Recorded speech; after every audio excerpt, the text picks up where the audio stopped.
মই 83 চনত যেতিয়া ডিব্ৰুগড় আহি আছিলোঁ তেতিয়া মই এনেকুৱা দেখা নাছিলোঁ। 2001 চনত যেতিয়া গ'লোঁ দেৱৰ পৰা ঘূৰি আহি ঈদৰ সময়ত যোৰহাটৰ মাছ মছজিদটোত ইফালে 3 কিলোমিটাৰ ইফালে 3 কিলোমিটাৰ ইফালে 3 কিলোমিটাৰ ঈদৰ দিনা নামাজ পঢ়ি আছে বাট এৰি দিয়ে। সেই যোৰহাটৰ টাউনত আজি গৌৰৱটোকে বাহাৰি গৈ আছে আৰু 5 বছৰ থাকক তাত কি হয়। আমিতো চেচেই মধ্য অসম দৰা আছোঁ আমি চেচেই। এতিয়াতো মাত দিব নোৱাৰে।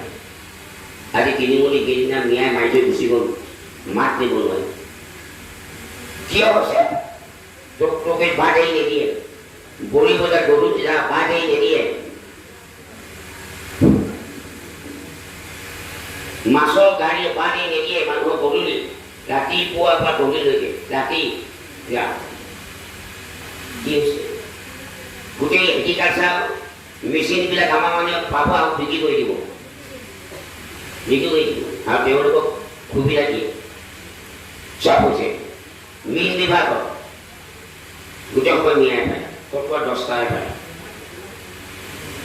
মই বহুত দেখি দিছোঁ সি জানো এই নাটক সঁচা কৰি লাষ্টত দেখিলে মিয়াই পায়। কি হ'ল? নাই ছাৰ মিয়াই লৈ গুচি গ'ল, চব মিয়াই পালে। কিয় পালে? মই আৰু মাতটো নিদিওঁ আৰু। কেতিয়াবা এনেকুৱা মন যায় অফিচত গৈ ভিতৰত সোমাই অফিচত দৰ্জাত জপাই এনেকুৱা টাঙি দিব মন যায়। কৈ মই মোৰ দিনত কেইটামান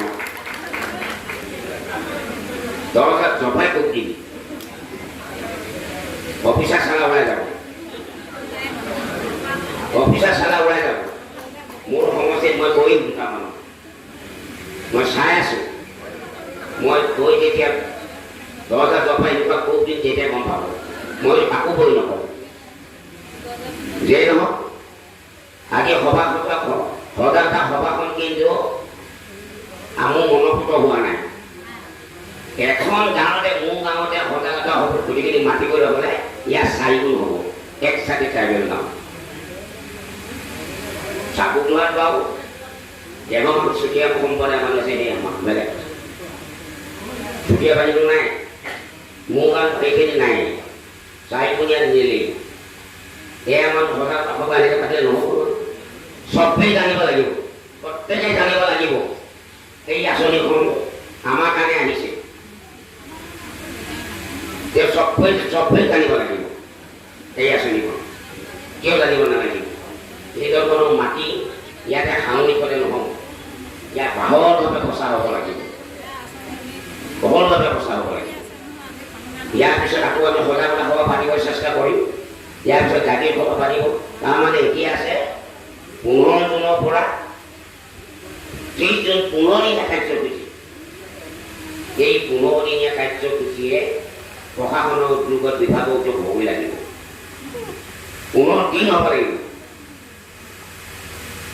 গতিকে আজি যিকেইটা ডিপাৰ্টমেণ্টৰ কথা কৈছে আৰু বেলেগ ডিপাৰ্টমেণ্টৰ কথা 80 কোটি 80,000 কোটি 80,000 কোটি কেন্দ্ৰীয় চৰকাৰ কেইখনমান ৰাজ্যত একচাটি জনজাতি, বাহিৰা ৰাজ্যত কেৱল একচাটি জনজাতি, মানুহ কম। মধ্যপ্ৰদেশত উত্তৰাখণ্ডত 90% ST। উত্তৰাখণ্ডত বিহাৰত আছে অলপ কম SC বেছি, জনজাতি আছে SC আছে। উত্তৰাখণ্ডত 90% জনজাতি। পাহাৰ ৰাজ্য কেৱল 7খন ৰাজ্যৰ 100%, তাত একো নাই, চব জনজাতি। গতিকে যিকেইখন ৰাজ্য আমাৰ পৰা ওলাই গ'ল সেইখন 100% জনজাতি ৰাজ্য।